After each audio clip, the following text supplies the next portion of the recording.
The Codex Gigas, also known as the Devil's Bible, is famous for three reasons.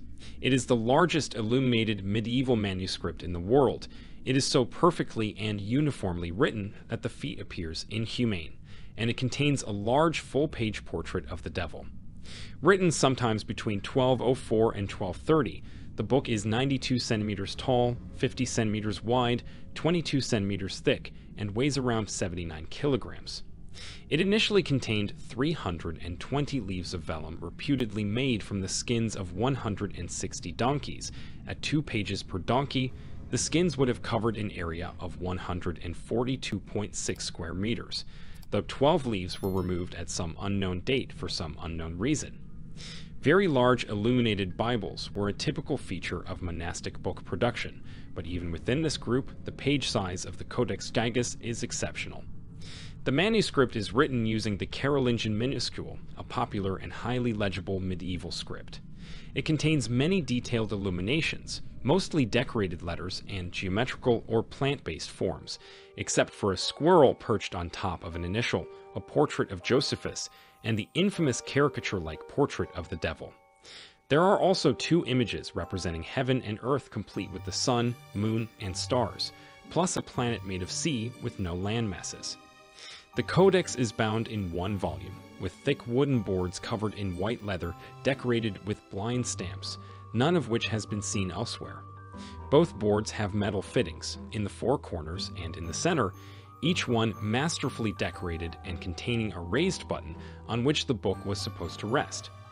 There are 2 more metal fittings on the back, with a hole that may have been used to chain the Codex to a piece of furniture, as if someone could just walk away with it.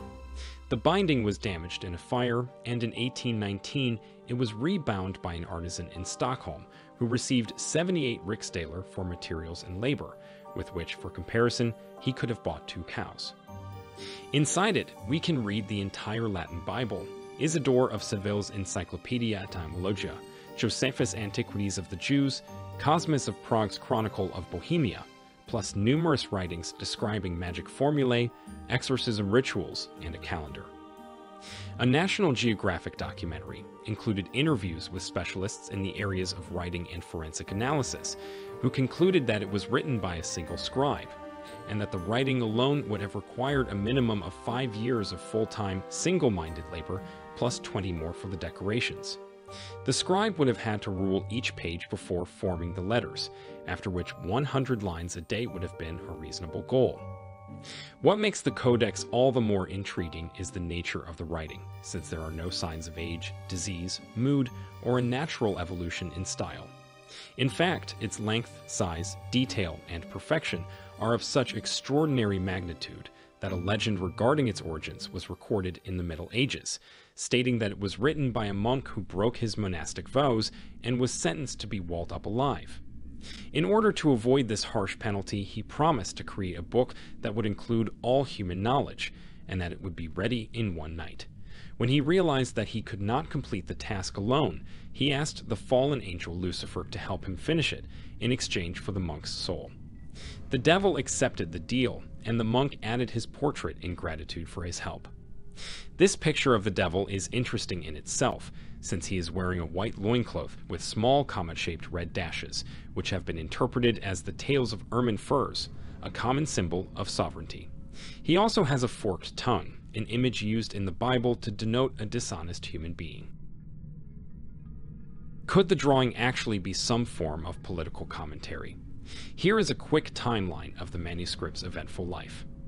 1204 to 1230, the Codex is probably written at the Podlazes Monastery in the Kingdom of Bohemia, now part of the Czech Republic. 1295 Podlazes pledges it to the nearby monastery of Sedlec, who sells it to the Benedictine order of Brevna Monastery.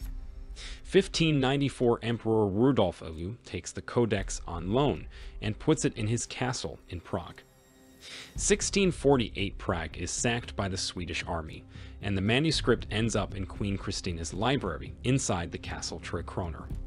1697 the castle burns down, and 18,000 books plus 5,700 manuscripts end up in flames.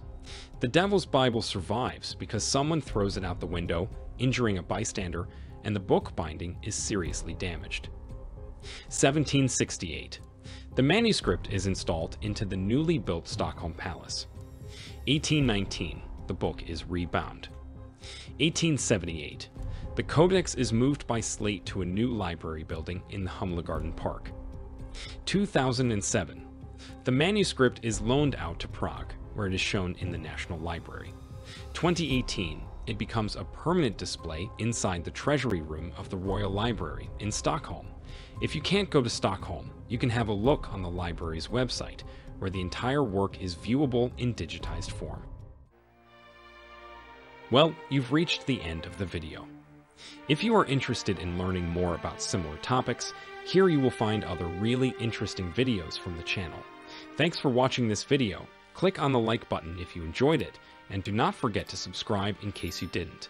See you on the next one.